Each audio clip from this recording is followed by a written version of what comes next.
Okay, I am so over this. Shamati, can we please just be done with this homework? You mean, can I be done with it while you complain about it? You get me. Let's do this. Ugh, seriously, this homework is completely unhinged. Why do I have to read all of this old English literature? It's so boring, my brain is literally melting. Like, who even decided this was a good idea? Bro, you should be glad you're not in a Pathshala back in the 1830s. There was no Wi-Fi, no textbooks, sometimes not even a building. It was just you, a guru, and a banyan tree.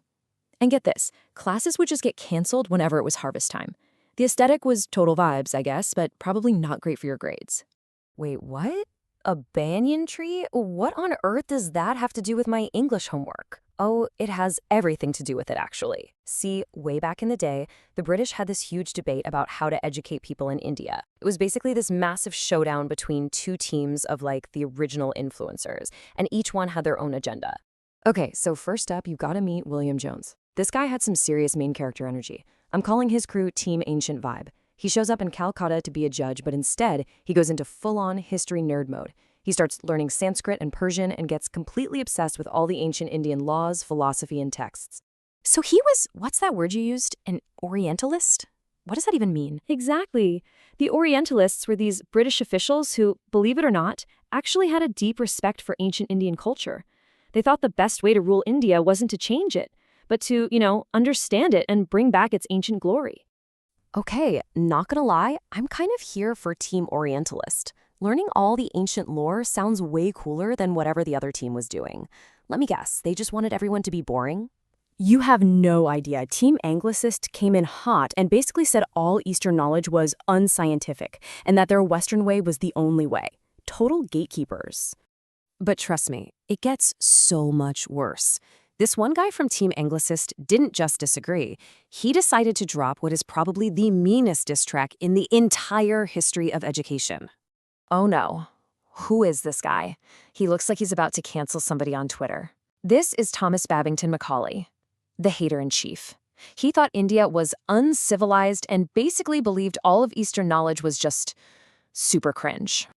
He literally said that. No. Way. He did not say that. That is the most unhinged thing I have ever heard. One shelf? A single shelf? Are you serious right now? He did. And his little speech, which they called his minute, led straight to the English Education Act of 1835.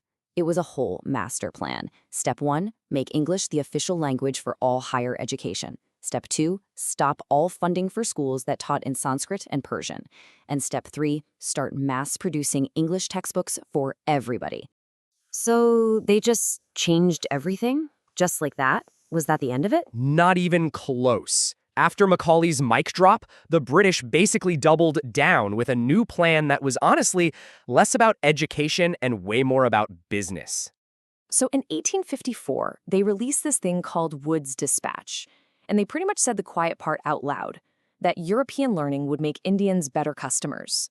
The whole goal was to change their tastes so they'd want to buy more British stuff. Oh, and it would also create a whole supply of trustworthy local employees for the company.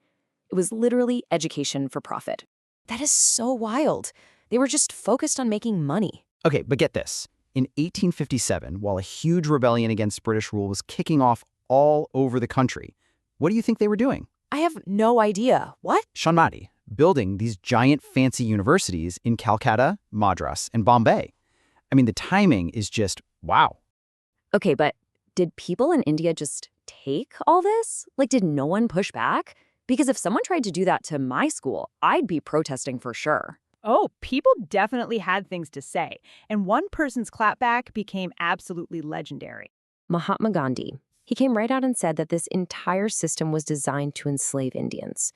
He argued it wasn't about education at all. It was basically a weapon. Whoa. So he thought it was like poison? Exactly. He said it created the sense of inferiority, making Indians feel like their own culture was second class.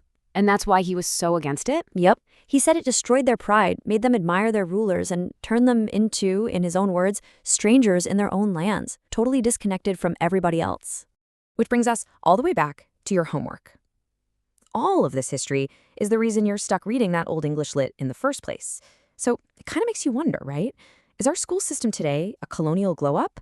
Or is it just a really, really long colonial hangover? My brain actually hurts now. Anyway, I bet none of this is actually going to be on the exam. Time to go cram all the boring stuff. Classic. Come on, let's go. Maybe you'll actually learn something this time. Hey,